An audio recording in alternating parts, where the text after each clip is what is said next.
มาไป ฮะ 1 ทำไม 2 3 4 5 6 7 8 โอ้ย ครับเบิ่งเบารีบ่เชื่อข่อย มีบ่บ่ครบกัน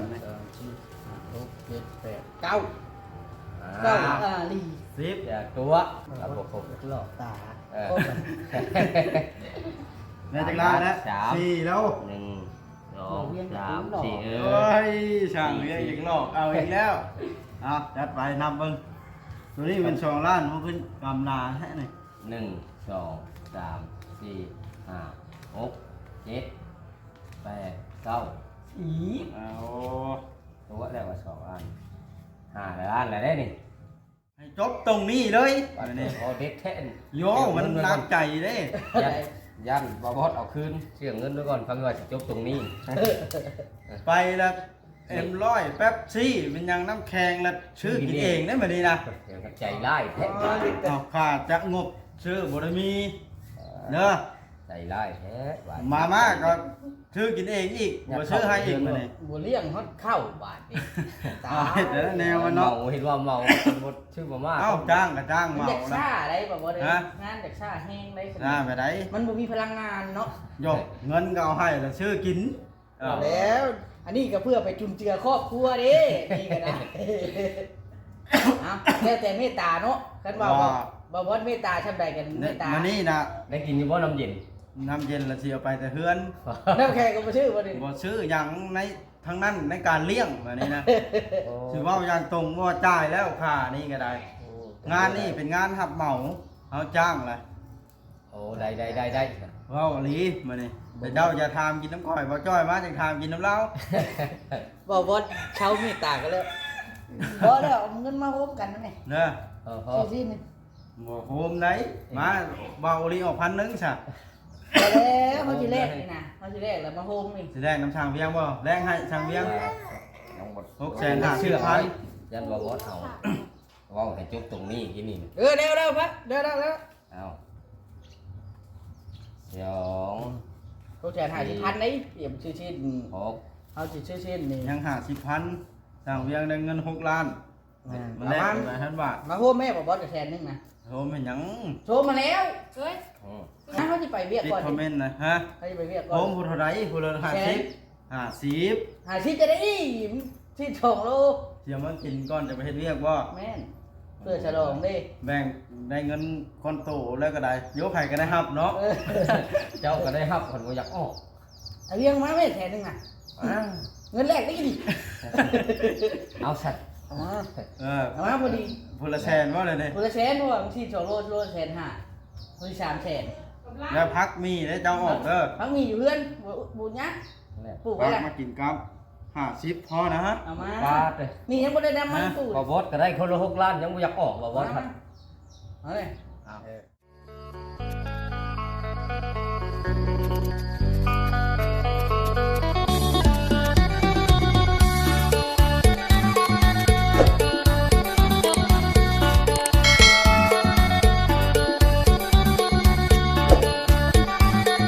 พี่น้องเอ้ยเปิดภาพขึ้นกับตอนเช้ามาเลย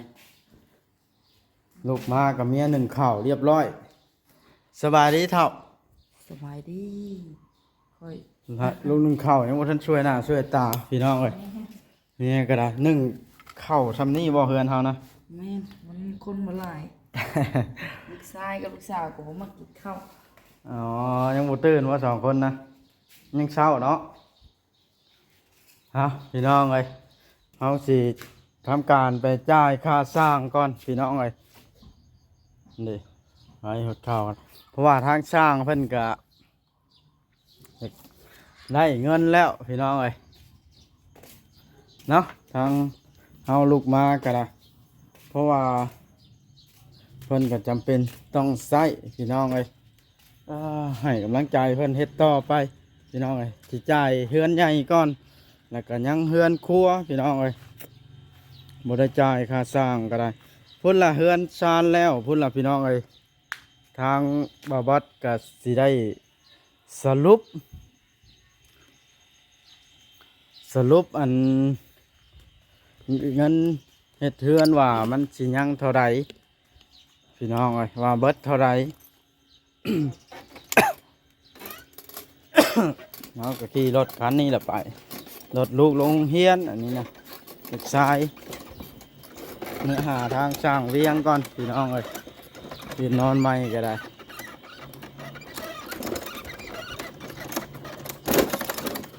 เพื่อนเบาลิอันนี้เบาลิก็ตื่นมาแล้วเมื่อแต่เพื่อนปู่พี่น้องเอ้ยเพื่อนยาบ่อยู่ดอกเบิ่งอ่ะเห็นห้อยรถไปแล้วทางไปก็ได้มันเศร้าตอนนี้เศร้า6 โมงเช้าอยู่ได้นี่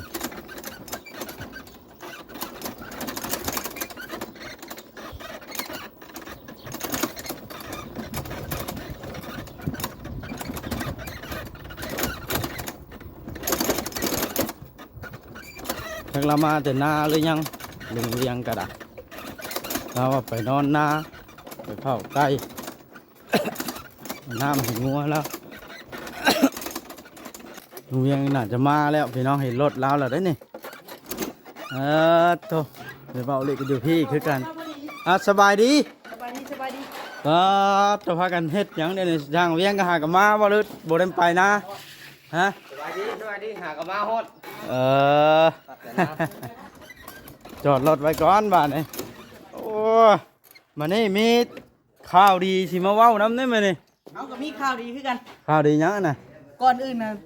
เอาขอเงินชื่อชีนก่อน เดี๋ยวจะพาเว้าแล้วนะมาเบิกก่อนสิไปชื่อเดี๋ยวนี้นี่เดี๋ยวพาจ่ายจังอันนั้นบ่มาแล้วก็หักไปเลยมา400,000นะอย่าพาใช่ดิครับจ่ายกับลุงเวียงกับพ่อมั้ยฮักอันเงินลุงเวียงเด้อซะได้เฮือนเราพ่อเว้าหยังน่ะบ่ฮักหน้าเขาฮะหักเงินลุงเวียงเขาหักเงินปู่ก็ได้นะพ่อหยังจะบ่ใช่เสื้อปู่หักลูกหลานปู่มาแล้ว ทันหมอบ่เด้อนี่ฮะก็ลูกเมื่อยแห้งได้ทานหมอหลีได้นี่สโลมอันนี้เนาะน้ำเกลือเตรียมสิไปใช้คนบ่นี่เตรียมสิไปใช้คนบ้านนอกเพิ่นเป็นโอ้คือผู้ชื่อส่งปู่แน่มั้ยเจ้าทีบ่ล่ะส่งพูด50 ปีแล้วนำมาส่งตัวนี้นี่พี่น้องเอ้ยรถปูอันนี้ไปเบิกเบินคุณแมวน้ำมาแล้วใช้อันนี้ฮะมันจะเฮือนผู้สาวบ่ลูกเบาพุดพี่น้องเอ้ยผัวสาวแพ้ตอนนั้นผู้บ่าวสาวแพ้นะมาเข้ามาในพี่เขาเปิดเพลงแล้วนี่ผู้ไปทางห้องน้ำผู้สร้างมีแนวสิว้าวน้ำนี่มาเอาลิกะแม่นอยู่บ่คนงานอันนี้ฮะวิธีการแปลงรถอีกแล้วเบาลิลงมาพาปู่ไปเด็กให้เลยแนวกินลงมาลงเห็นมั้ยฮะเอ้าแม่กินง่วงแล้วไอ้สบายดีแม่เฮ็ดหยังนะแม่เฮ็ดได้แม่สบายดีก็บ่สบายดีแม่นะสบายดีเป็นไรก็ได้แม่เฮ็ดน้ำหูบบ่หลานละไม่ได้เราต้องตั้งสติต่อเธอละเส้นได้บอกต้องได้ต่อเธอละเส้นบ่แม่นแนวรบกวนแล้วเนาะลองเบิ่งเจ้ามาต่อน่ะเบิ่งมันจักเส้นน่ะจักพันเส้นน่ะต่อเธอละเส้นบ่เป็นแล้วอันนี้แม่นี่เอาแล้วแม่ลายเป็นหยังอันน่ะถามห้องน้ำว่านี่นะว่าบ่ได้เจ็บที่นี่ดาดตับหน่อยน้อยนึงเลยเกือบดังขาดท่อห้องน้ำอ่ะเอาเขาเปิดเพลงอีกแล้วเนาะแม่นแว่นอันน่ะยังเห็นบ่มอดแล้วบ่มาพี่มันจะมีเสียงเพลงนะนั่งบ่หรือบ่นั่งนั่งแล้วนั่งต้องเอาสาดแล้วตัวห้องน้ำสร้างเวียงบ่นี่แม่นอันนี้สร้างเวียงบ่ได้เฮ็ดดอกเบาเพิ่นเฮ็ดต่อยังบ่ได้อยู่คือสิสร้างได้รับเงินก้อนโตแท้มานี่ได้รับบ่มื้อนี้แม่นสิจ่ายค่าสร้างได้นี่เนาะอันนี้คลองมาหลายผ้าล่ามือแล้วเนาะเบาลี่ก็สิเอาคือกันบ่เจ้าเบาลี่เอาแล้วสิเอาไปซื้อซิ่งก่อนเอาถีให้เดี๋ยวไปซื้อซิ่งกับถีให้ใครหนีหญ้าติดหนีหญ้าอยู่โอ้มาใส่นั่งนี่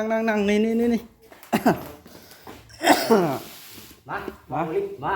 ข้าวแรง แล้วสิไปอันนั้นนี่ สิไปเวียกบ่ เบาลีกิน นี่เจ้าต้องนั่งทั้งนี้บอสเอ้ย ฮะมันจังแจ้งบ่เอ้า ผมมีความสนใจ โอ้แจ้งแล้วแจ้งแล้ว มา ไปนั่งไปนั่ง นั่งถามบนบ่ นั่ง ใจไว้ดูได้อยู่ นี่ได้ยังตัวก่อนอื่นสบายดี FC สบายดีสบายดี เป็นทางการสิก่อนอื่นสิขอถามสร้างเวียงอย่างเป็นทางการได้บัดนี่อัน แบบว่าค่าแรงงาน หรือว่าอันคนงานที่เจ้าไปเฮ็ดน้ำเนี่ยเจ้าสิแบ่งแบบใดนี่ ยกเป็นพี่น้องกันก็ว่าสิแบ่งซ้ำกันนั่นแล้วทั้ง โอ้ว้าวนั่นดีใจถ้าค่อยก็ช่ำกันแล้วสาค่อยก็เฮ็ดน้ แหน มาบอสยังไงแล้วบ่คนนายจ้าง ำบอกไปค่อยแห่งบุกเบินงานหนักขึ้นหลังคา ช่างของช่างหยังได้เราเอา ว่าไป นายจ้างอะไรสิบ่ให้ ให้เราเฮ็ดนำอยู่ เอามันติดคอมเมนต์ได้นี่ แล้วเงินน่ะแล้วเงินน่ะมัน20ปลายล้านนั่น เรารีบดีใจ จะได้หับกระแรกชื่อก็ได้ อ้าวคนบ่เคยได้รับเงินก้อนโตเนาะ เงิน20ปลายล้านแล้วหักค่าเบิกค่านังถ้าสร้างเวียงสีแบ่งซ้ำกันละมาบอสน่ะยังเหลืออยู่ผู้ละ6ล้านเงินนะนอกจากค่าเบิกค่าหยังนะหาร3เนี่ยฮะฮะ แล้วเบิกหลายเนาะ เบิกหลาย ใส่หลาย ฉันก็บ่เบิกกว่าคันว่าอยากให้ยังหลาย เงิน บ่น้อยแล้วนะคนละหมื่นน่ะเนาะ เมน เอาละ เอาไม้ไปนับนี่ บทเท้าถามทางเวียงก่อนละแปลว่าเฮานี่ก็ปันครึ่งเลยบ่นี่ แหมน3ฟุต โอ้แบบว่ามีน้ำใจอีหลีทางเวียงนี่เนาะ เมน บ่ลีดีใจ ดีใจที่ เอามาเขาจะนับเอง บ่ลีสิเอาเงินหยัง เบาลี่นะ เอาเงินหยังก็ได้ก็ได้ เงิน ไม่ ก็ได้ กีบหรือเงินบาท จะมีเงินบาทบ่เดี๋ยวนี้ มี เอาเงินกินเงินหวานได้ บ่แล้วจะเอามีเงินบาทในใช้เนาะ เบิดเลยดิไว้จ่ายค่าสังกะสี ไว้จ่ายให้สังกะสีนิสัย ไล่ออกมานะ หาเงินบ่ได้เห็นเดี๋ยวนี้นึกบ่ได้ใช้ถุงนี่เพราะว่า เอ้าใส่ นี่เด้ บอสเอาเงินมาเซอร์ไพรส์ก้อนโต เงินบาทนี่ มีอะไรบอกว่า อย่าพร้าวมี บ่ให้จับชับเงิน มีมือหนึ่งเงินบาทนี่เพราะว่าบอกว่าเสียใจกับสังกะสีเป็นเงินนั้น แต่ว่าเงินน่ะ เอามาอ้างสิว่าเงินหวาน มาแล้วถามเธอมีผู้อยากได้เงินบาทแล้วเอาเงินบาท เอา ไห มาให้ ม เขาก็ได้เงินบาท เพราะว่าฮะ เอามาให้เขาก็ได้เงินบาท มาแล้วติดหนีไว้ กันสิ เอาเงินจีบมาได้ชนะ เอาแต่บ่ติดหนี่ติ เอ้าสั่งเวียงนี่เจ้าเข้าใจแล้วว่าเหลือผู้ละ6 ล้านนี่เงินที่เบิกไปเพราะว่าเขาเบิกเขาก็แบ่งปันเอาในเบิกนั้นได้แต่ละเทื่อนะ แบ่งมาแล้ว แบ่งกันนั่นแล้วเงินเบิกเลย หารตัวเบิกก็หารตัวนี้ก็หารน่ะสินำให้ช่างเวียงซะก่อนหรือให้ช่างเวียงนำเอาเลยบ่ บอนำให้ เออ เพื่อไปทำพอดีทำเงินพัน บ่ให้นำ เอาห่วงเงินเดี๋ยวเอาเงินมาจ่ายหักห่วงเงินบ่ให้หมูจับ มาบอสมาเห็นนั่น มันดีใจแฮงเด้ ไปก็ได้ นับมันก่อนช่างเวียง เน่าแล้วซีนเบาลิ 1 2 3 4 5 6 7 8 9 10ใบนะถึงบ่ ได้ล้านหนึงแล้ว ด้านนึงละ ให้เว้าลิบ่นำให้ มาจีนับ บ่แล้วให้ช่างเวียงนับเองยันเราบ่ไว้ใจเอา จะเห็นโอเออะไร เอาแอ้นั่นได้ ไอ้หมูข้าวขัดเนาะ ดีใจเนาะ สอง เงินก้อนโตเนาะ อ่ะ 5 6 7 8 9 10 ตัวใดเกินเราบอกเฮาได้ โอ้ เนาะ เที่ยวขนาดงวดเลยเป็นบ่ให้จับเงินจังหวัด มือนั้นยังอื่นแขนหนึ่ง เอ้ามามึงอีก ผู้ที่ ภาพ ก็ ที่เป็นหนังพอมันจากไล่เนี่ย เจ้าผู้สี่ แล้ว บ้าเลยเรา หาประตูไว้ได้อันป้าหาประตู ผมจะได้อะไรนึงไป เพิ่มกันเนาะ เกี่ยวกันได้ แม่ให้คุย เมียให้ผัวพี่น้องเอ้ยเนาะเรื่องผัวเมียให้ก็จามบ้านอะไรได้ ล้านแล้ว นะ ก้อนโตขนาดนั้น ก็นับจนเมื่อยสร้างเรียงเนาะเฮ็ดงานเดือนหนึง 2 3 4 5 6 7 8เอามาไป ฮะ หนึ่ง ทำไม สองสามสี่ห้าหกเจ็ดแปด โอ้ย ครับเบิ่งเบารีบบ่เชื่อข่อย มีบ่บ่ครบแบบนี้ 6 7 8 9 9ลี 10 อย่าตัวคำแบบนี้ว่าวอดมีส่วนยักยอกและคำแบบครับบ่ครบ หลอกตา เออ แล้วจักล้านแล้ว สาม 4แล้ว หนึ่งสองสามสี่ โอ้ยช่างเรียงอีกหลอกเอาอีกแล้วเอาจัดไปนำเบิ่งตัวนี้เป็น2ล้านมันขึ้นกำนาแท้นี่ หนึ่งสองสามสี่ห้าหกเจ็ดแปดเก้าสิบ เอา ตัวได้ว่าสองล้านห้าล้านแล้วได้นี่ 5ล้านแล้ว ได้โย ยังอีกล้านหนึงช่างเรียงเนาะ อ้าวบ่ได้บาทนี่ดอก เดี๋ยวใจเย็น มื้อนี้ เบิด เหลือน้อย ๆไม่เดี๋ยวเอาผงออกไม่ สามสี่ ให้มันพอ หกเจ็ดแปดเก้าสิบ ครบแล้วช่างเรียงเนาะ ครบแล้วครบแล้ว ๆยืนยัน ยืนยันว่าครบ ยกเงินขึ้นเลยเอาลีนี่ใช่เป็นเงินบาท ได้มื้อนึงเลยเบาลีนะ มันก็ได้กว่าช่างเรียงแล้ว กว่าน้อยเดียวนึงเนาะ กว่า4แสน มาก ว่า4แสนแล้วคันได้เงินบาทคันให้11,000 มื้อนึงรถมันกระเทินนี่เลยนไป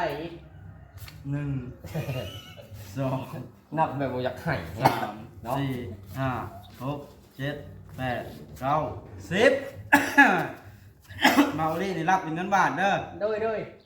รวมแล้วมันได้พนละ6ล้านเรือจากเบิกจากหยัง เจ้า และเรื่องเงินของเงินครัวแล้วจังอัน แล้ว คุยแล้วพักจังว่ากันไม่อีกได้อะนะ ต้องได้เงินใหม่ได้เฮ็ดงานบ่แล้วบ่ได้เงินได้บ่บ่เคย งานแล้วได้จังได้นี่เฮือนใหญ่ช่างใหญ่แล้วนี่ นี่ยังบ่แล้วลอกเลยนี่ ยังบ่แล้วล็อกประตูแต่ว่าสิเก็บงานอยู่นี่เนาะ ปานเอาเฮ็ดเรือนครัวเฮือนหยังไปแต่เด้ อ๋อแต่ช่างเงินก้อนโตเบาลีได้แค่10ใบ แม่นเบา เอา ลี มอบให้เบาลีเลย เคยได้รับเงินน้ำบ่ฮอดง่ายๆแล้ว 6นับอีกว่าเลยรอดเบิดบาทนี่เลขเงิน 10 อันนี้พูดของคอยอันนั้น เอามาได้ไหมเดี๋ยวเผายัดเข้าเสียไปชื่อ พันหนึงมันเท่าไหร่บ่ บ่แล้วปั่นละ เพราะ ฮะ พันหนึงมันเท่าไหร่ 1,000นะ จะเลย โยลายให้แล้ว เขาเห็นคนแรก1,100เลยค่ะ เป็นเตื้อ 6,300,000เหรอครับ ไทยสิแลกน้ำแบบน่ะเนาะ เอาในห้างถ่ายในห้างถ่ายเขาก็6,300,000เผยเลขก็6,300,000คือกัน 650,000ชิโน่แล้ว ว่าดอก บ่ได้ ได้ ก็ได้อยู่แล้วไปสิไปเที่ยงผู้เลข เนาะ เนาะ ไม่ได้เรื่องนั้น เจ้าเขาถ่ายเขาแรกในมือเสามัน เท่าใดอันนี้ บ่ได้ มาเลยเงินซื้อดีนะเงิน สร้างเลี้ยงอันตีเงินบ่ครบใบหนึงแล้วก็เดี๋ยวนี้แทนแล้ว หันนะ เลขเอาน้ำช่างเวียน นับ ว่า บ่ครบซื่อๆนี่เด้อ มาเลขในทางเวียน เอาสักแสน600,000บ่600,000ให้แล้วเนาะ จักนาทีแล้วเดี๋ยวนี้แม่ แจกจะได้ฮะสิเลข อย่าเผาแลกเงินแลกคำกันเดี๋ยวนี้คุยเวียกกัน เรียกหยัง อัน ข้าวเลยที่กินกัน คาดว่ายังจักมื้อสิแล้วเพื่อนครัวนี่ พัดให้สูงชุด1 อาทิตย์ใช่ไหม เพื่อน ครับของ งานแล้ว ละ ถ้าของ สิ มา เว้าให้จบตรงนี้เลย วัน เดี๋ยว นี้ นี้ พอเด็ดแท้น โยมันหนักใจเด้ ยันบอบอสเอาคืนเสียเงินด้วยก่อนฟังว่าจะจบตรงนี้ ไปแล้วM100แป๊บซี่เป็นยังน้ำแข็งแล้วชื่อกินเองได้บัดนี้นะ เดี๋ยวกับใจไล่แท้ เอาขาดจะงบชื่อบ่ได้มีเด้อ ใจไล่แท้หวน มาก็ชื่อกินเองอีกบ่ชื่อให้อีกบัดนี้ บัวเลี้ยงฮอดเข้าบาทนี่ตา เอาเฮ็ดแต่ละแนวมัน เมา เนาะ เห็นว่าเมาหมดชื่อมาม่า เอ้าจ้างก็จ้าง มัน เมา เด็ก นะ ซ่าได้บ่บ่ได้ ฮะ งานเด็กซ่าแห้งได้ น่าไปได้ มันบ่มีพลังงานเนาะ โยกเงินก็เอาให้แล้วชื่อกินเอา แล้ว อันนี้ก็เพื่อไปจุนเจือครอบครัวเด้นี่ก็ได้เอาแล้วแต่เมตตาเนาะคันว่าบ่บ่เมตตาชำใดกันเมตตา มานี่นะ ได้กินอยู่บ่น้ำเย็น น้ำเย็นละสิเอาไปแต่เฮือน น้ำแข็งก็บ่ชื่อบ่ดิ บ่ซื้อหยังในทั้งนั้นในการเลี้ยงมานี่นะสิเว้าอย่างตรงว่าจ่ายแล้วค่านี่ก็ได้ งานนี่เป็นงานรับเหมาเฮาจ้างล่ะ โอ้ อ้ได้ เว้าอีหลีมื้อนี้แต่เจ้าอย่าถามกินน้ำก้อยบ่จ้อยมาจังถามกินน้ำเหล้า บ่บ่เช่าเมตตากันแล้วบ่แล้วเอาเงินมาโฮมกันนั่นแหละ เด้อ พอ สินี่ บ่โฮมได้มาเบาอีหลีออก1,000นึงซะ ไปแล้วเขาสิแลกนี่นะเขาสิแลกแล้วมาโฮมนี่ สิได้น้ำช่างเวียงบ่แรงให้ช่างเวียง น้องบด 650,000 ยันบ่บดเอาว่าให้จบตรงนี้กินนี่ เร็วๆพะเร็ว เอาสอง ๆเขาแจก50,000นี่เตรียมชื่อชิ้น หก เขาสิชื่อชิ้นนี่ ยัง50,000ช่างเวียงได้เงิน6ล้านมันแลกไป1,000 บาท มาโฮมแม่บ่บ่จะแสนนึงนะ โฮมเป็นหยัง โทรมาแล้ว เฮ้ย โอ้โห 700,000 มา รถ นี่ยัง แทนหนักเลย อย่าพาวเอากี้มันเข้ากล้องนะเสียงมันน่ะมัน เอา สิ มาเขาสิไปเวียก ติด ก่อน คอมเมนต์นะฮะ เขาสิไปเวียก โฮ ก่อน มผู้เท่าไหร่ผู้ละ50 หาชิ้นจะได้ที่ชงโล เดี๋ยวมันกินก่อนจะไปเฮ็ดเวียกบ่ แม่นเพื่อฉลองดิ แบ่งได้เงินคอนโตแล้วก็ได้ยกไข่ก็ได้รับเนาะ เจ้าก็ได้รับคนบ่อยากออก เอาเรียงมาไม่แทนนึงน่ะเงินแรกได้ดิ เอาสัตว์ เอามา เออ เอามาพอดี ผู้ละแสนว่าเลยเนี่ย คนละแสนเพราะว่าบางทีชงโลแสนห้าคนที่3 แสน แล้วพักมีได้เจ้าออกเด้อ พักมีอยู่เพื่อนบุญยักษ์ปลูกไว้ พัก ละ มากินกับ50พอนะฮะ เอามา ปาดเลย นี่ยังไม่ได้นำมันปลูก บ่บดก็ได้คนละ6ล้านยังบ่อยากออกบ่บดครับ เอาเลย เพิ่นว่าเอ้าช่างเวียงได้เงินแล้วมาแบ่งเมียนับรถบ่เดี๋ยวนี้ บ่สิให้เมียได้ ให้เมียเป็นผู้รือบ่ บ่แล้วบ่ให้ถือเบิดแล้วเอาไปใช้ชื่อ100แน่เจ้าหัว ไว้ซื้อนม จะชื่อนมลูกชื่ออีลุงพุ่งพัวซะ เป็นได้งานที่พอเฮ็ดอยู่บ่หรือว่าได้ อยู่ถ้าเฮาบ่ยากเรียกหั่นนะเฮ็ดแต่ถ้ามันบ่แม่นยามให้ยามหน้าน่ะเฮ็ดไปตลอดก็ได้นะแต่เฮามันมีเวียกนังอื่นอยู่แล้ว ใครกว่าอันอยู่ซื่อๆบ่โอ้ถ้าสร้าง100เขาอีหลีนี่เขาเอาเป็นแสนบ่ได้เฮือนหลังนี่นี่รวมเบิดทั้งหัวทั้งหาวเจ้าคิดแค่ มัน 60,000 คิดยากเพราะว่าเฮาเฮ็ดทีละขั้นตอน 60,000ปลายนิดๆเนาะ แม่นถ้าเฮาคิดทีเดียวแล้วมันอาจสิราคามันสิพุ่งกว่านี้ แต่ก็เบิดหลายได้เฮ็ดเฮือนหลังนี่ เพราะว่าทางแม่ใจะดีเพิ่นแล้วเบิดหลายเพราะว่าชื่อกินชื่ออยู่แต่ละมื้อน่ะเพิ่นเด้ออกเงินซื้อเป๊ปซี่น้ำเย็นน่ะมันละรวมกันเป็นเบิดหลายบาทนะบ่ไล่เบ่งเงินจนตกใจบัดแล้วเพื่อนแล้วซานจังซี่อันนั้นสรุปให้ FC ฟังว่าเบิดเท่าไหร่พี่น้องเอ้ยสร้างเวียงกับปั่นเงินกันกับเมียแล้วจ่ายค่าสร้างจบพี่น้องเอ้ยเหลือแต่เฮือนครัวบาทนี่ได้6ล้านแล้วก็ได้ตีเป็นเงินบาทกะ6ล้านกะ 9,000เนาะ 10,000นึง เกือบบ่ บ่ได้เกือบแล้ว10,000นึง 6ล้าน4เนาะสมมุติ 6ล้าน40,000เด้กันอัน10,000นึง แสนใช่บ่ 400,000บ่ฮอด10,000คักเนาะสร้างเวียงได้9,000ฝ่ายพี่น้องเอ้ยโอ้เอาก็จ่ายค่าแรงเพิ่นเพราะเป็นกำลังใจพี่น้องเอ้ยก็ยังดีเด้อนี่พี่น้องเอ้ยสร้างเวียงเพิ่นนี่เพิ่นมีน้ำใจเพิ่นเป็นนายช่างเป็นผู้เฮ็ดสร้างเวียงนี่แล้วเพิ่นก็ยังอันแบ่งครึ่งกับเฮาผู้ที่ไปเฮ็ดน้ำเพิ่นถือว่าเพิ่นใจดีอีหลีพี่น้องเอ้ยป้าโตเพราะว่างานก็ถือว่านักเติบอยู่พี่น้องเอ้ยถ้าเป็นบ่แม่นงานท่านหมอนี่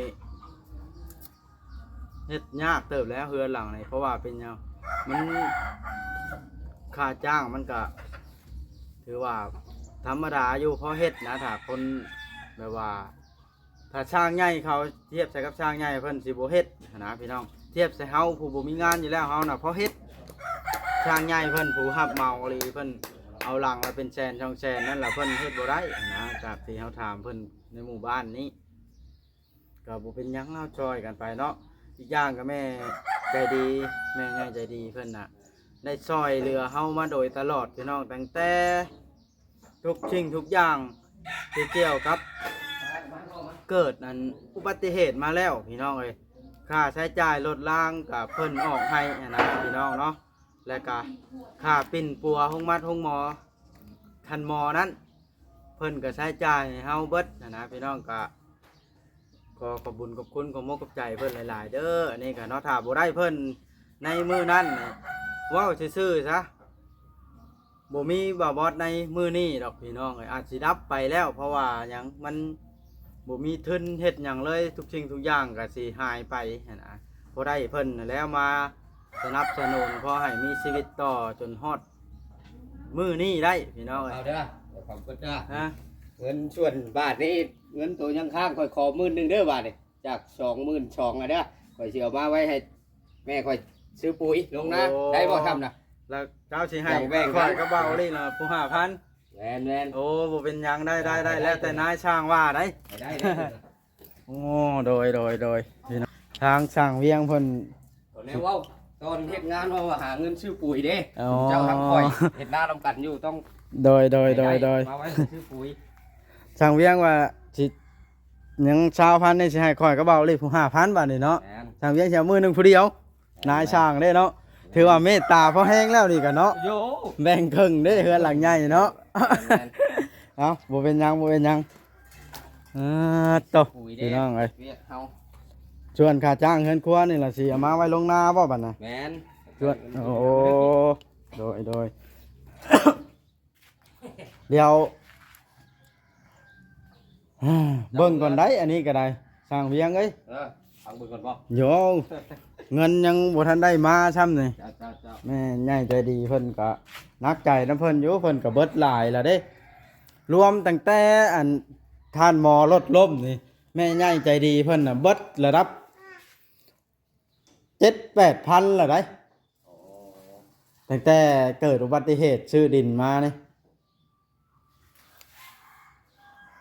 จากไล่เบิ่งนี่เฮาก็นักใจอยู่มันหักสาธุบุญน้ำเพิ่นนั่นแหล้วมันหมดทางในเฮ็ดเด้แต่เฮาก็ได้เอาสิได้จบคลิปแล้วได้ช่างเวียงเอ้ยซะสิเมื่อก่อนเด้อเมื่อกะเกียมเตรียมไปเวียกได้ถ้ากินข้าวกันบ่ แม่น โอ้ออกเงินกันแล้วเนาะแม่นอีหลีออกเงินกันไปซื้อซีนแล้วเด้ เรื่องของเจ้ารู้ได้บ่า ฮะ เจ้าบ่กินก็เรื่องของเจ้ารู้ได้ บ่แล้วมากินนั่นแล้วเพื่อสิได้กินลาบงัวเฮาก็ มาไหนเด้อ ฮะ เก็บผักอยู่เรือนมาไหนเด้อ เก็บผักบัวมาแต่เฮือนบ่ ผักหอมเพื่อนเอาพร้อม ได้ หอมพร้อมได้เห็น เดี๋ยวอัน เอา ช่างเวียงอย่าลืมได้ลาบเบิด2 โลหั่นล่ะแบ่งไปให้ลุงหมอพร้อม ได้ ใส่ถุงยางไป เจ้า ไปให้ช่างปื้อกินพร้อมจักเล็กจักน้อย เจ้า แบ่งเอาเด้อ เพื่อสิได้พ่ออาหารแบบนี้บ่แม่นเรื่องง่ายนะไปพ่อแต่อาหารญี่ปุ่นนี่ตายได้อย่าลืมได้มื้อนี้นะคอยบ่เลี้ยง แม่น เว้าตามตรงอันนั้นเพื่อบ่เป็นการลึงเคยเด้หน่อยเคยเห็นชื่อเข้าไปแล้วเห็นบ่ชื่อมื้อเดียวนี่บ่ได้สิหยามเนาะ แม่น เว้าลิสิหยามเนาะ เว้าลิ้นยางแพงแล้ว พี่น้องเอ้ยโอเคพี่น้องเอ้ยคลิปนี้ก็ได้สิได้จบคลิปลงสิได้เมื่อกะเกี่ยมมากินข้าวแล้วสิไปเฮ็ดเวียกต่อพี่น้องเอ้ยเฮาก็ได้สั่งสังกะสีแล้วก็ปูนมาเทพื้นมานี่ยังหลายอะไรอย่างอยู่ที่เฮ็ดบ่แล้วแต่ว่างบเฮ็ดเฮือนน่ะก็คือเบาบางลงแล้วเหลือแต่สังกะสีกับปูนเท่านั้นแหละบาดนี้พี่น้องเอ้ยกายนั้นน่ะมันถือว่าใกล้สิแล้วเฮ็ดเฮือนนี่ที่แรกว่าสิบ่เบิดหลายพี่น้องเอ้ยแล้วผัดค่าใช้จ่ายนี่มันบานปลายไปเรื่อยๆใช้ให้คิดว่าเล็กกระปูนี่ก็เบิดเป็น10 ปลายโลแล้วพี่น้องเล็กกระปูนี่เฮ็ดช่องทางเรือนครัวทางหลังใหญ่นี่ให้คิดว่าเล็กกระปูจะซื้อสิ่งที่มองข้ามว่ามันบ่ใช้เงินนะฮะน็อตอีกบาทนี่พี่น้องน็อตยิบอีกน็อตชิปยาวๆนะเฮามันเอาสว่านยิบบอนที่ตอกเล็กกระปูบ่ได้นะเพื่อบ่ให้มันขับเคลื่อนทุกสิ่งทุกอย่างต้องได้ใช้เงินพี่น้องนักใจอีกอันนี้ก็ได้ล็อกก่อนกุญแจยังว่าโอ้ยสารพัดบัดแล้วเพื่อนสิสรุปให้เบิ่งพี่น้องเอ้ยมันบานปลายค่าใช้จ่ายเพราะว่าเฮากำหนดออกมาที่เดียวบ่ได้เด้มันแบบนี้นะเนาะช่าง ทุกอย่างบ่แม่นว่าสิงบ โอ้อันนี้บ่เหตุผลที่ช่างเวียงเงินเบิกเงินตอนนั้นนะ แม่น อ๋อ เบิกเงินชื่อท่านไว้ดัง ไผหนึ่งเขาหักยังบ่ทันพอตรงนี้ว่าสิซื้ออีกอยู่เขา อ๋อ เขาเอาบ่ได้เขาบ่ออกมาให้เลยบ่เอา ดี ตักอยู่ตัก แม่ได้บ่ได้น้ำจะกี้บ่ได้เงินน้ำมัน งวดนั้นค่อยจะ ฮะ เอาให้อยู่ งวดสุดท้ายก่อนบ่ งวดสุดท้ายก็สิเอาทั้ง ไว้แล้วจะดูฟัง แม่หันหน้ามาได้ไหม ผมทำแม่ผู้จัดการพี่ ฮะ ไปเล่นจนปั่น มาแล้วจังฝันใจเย็นๆเนาะแม่ แม่คือผูก แม่บ่เมื่อยบ่ล่ะแม่เฮ็ดหูบอยู่หั่นแม่ ยาเอ้ยของแม่ เอาไว้ ฮะพักผ่อนแหน่แม่ก็ได้มาต่อทีละเส้นนี่เพื่อสิแล้ว โอ้ย ค เคยเฮ็ดแบบนี้อยู่หั่นบ่แม่เดี๋ยวนี้ ำหมดแล้วมัน จังแล้วอ่ะได้เดี๋ยวแม่เอ้ยแล้วเฮาสิเอามาปั่นจักผู้ละ ล้าน ล้านพุ่นบ่เดี๋ยวนี้ โย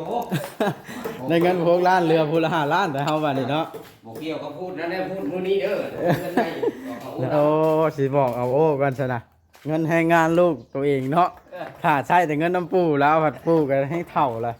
ไปซักยาแต่ละมื้อ ปั่นกันแล้วผัดบ่ปั่นแม่แล้วคนโอ้ยจะเป็นเรื่องแล้วบ่ปั่นแม่ออกคลิปมันยังบ่ปั่นอยู่ แล้วจังมาปั่นเด้ช่างเวียงอยู่พี่ก็มีทานเจ้านี่ แหม ไว้ซองว่างบ่เด้นี่ แม่ คือบอกเขาไว้ก็ล่างเฮือนน้อยพุ่นซะ มีอยู่เด้อมามีอยู่ รักษาดีๆได้นี่เด็กน้อยมาเฮ็ดตะลีว่าดังไผอยู่นี่นะติดจุนเจือกันเบิดนี่ลืมแนมน่ะเสร็จเด้นี่โตเนาะ เมื่อละห้ามลืมเด้อคือข่อยว่า เก็บบังหอมบ่อย่าลืมได้แบ่งไปให้ลุงหมอนะมื้อนี้นะ ได้ได้ บ่เป็นได้ลุงหมอบ่ได้กินนะแล้วย่างบ่หันได้ เราก็มาจอบอยู่เนาะ แม่นแล้วก็มาเผาจอบวานนี้เราอยากกินนั้น ต้องมี ต้มมีจะสิเป็นอันอื่นชาแตงอ่อนชาแตงอ่อน บ่ ต้ แม่ ม น ให้ ว่า เรา บ่ต้มดอกเวลาท่านหมอเว่ากับชาวแตงอ่อนกับบางที่ก็เกินไปเห็นว่าเราบ่อันนั้นก็ได้หันนะเว้าใช่ว่าบ่ ฮะ สำหรับข่อยว่า ชาแตงว่าว้าวใช่ชาแตงอ่อนเกินไปบ่ได้นี่ บางที่ก็เล่าบ่ล่างถ้วยก็เล่าคือชินเคยแล้วก็ว่าข่อยเว้า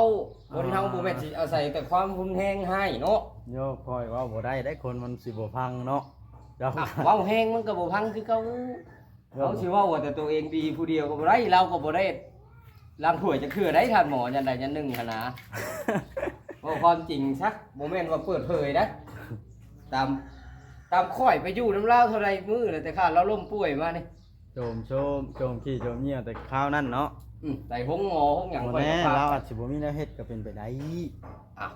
แต่แตงอ่อนเราก็ลืมเฮ็ดซื้อ ชาแตงอ่อนนี่เราเคยตัวเป็นผู้หญิงผู้หญิงมันบ่ควรให้มาถึกแล้ว ๆหายกับหายคอย คอยบ่ได้ให้คอยได้คอย บัดเวลาอันนั้นดิ ฮะ บัดเวลาตัวเองอยากต้มมีแล้วบ่ต้มให้เห็นบอกผมอะเว้าอ้อยแล้วก็บ่พัง วานนี่ แม่น เฮามันคาเวียกวานนี่เลยบ่ได้ต้มให้เนาะ บ่ตัวเองกับเผาน้ำปูนเนี่ยมันแข็งเผาอยากให้มันได้เทคานมื้อนี้หั่นน่ะมันเลยบ่มีเวลา ยาวเพิ่นเรื่องของเพิ่นชาแตงอ่อนกันเนาะ แม่น บังคับเพิ่นบ่ได้แล้วล่ะ ชีวิตไขมันเนาะ แม่นได้แต่แนะนำเพิ่นสิพังก็บอกสุดแล้วแต่เพิ่นแหล้วเฮาก็แนะนำชาแตงอ่อนนี่โอ้สารพัดบ่อยากให้ไปแจ้งอยู่เพื่อนหมู่คำอยู่เพื่อนเพิ่นบ่อยากให้เฮ็ดแนวนั้นสิดอกหมู่รำคาญโอเคพี่น้องคลิปนี้ก็สิได้จบคลิปลงซำนี้แหละเด้อพี่น้อง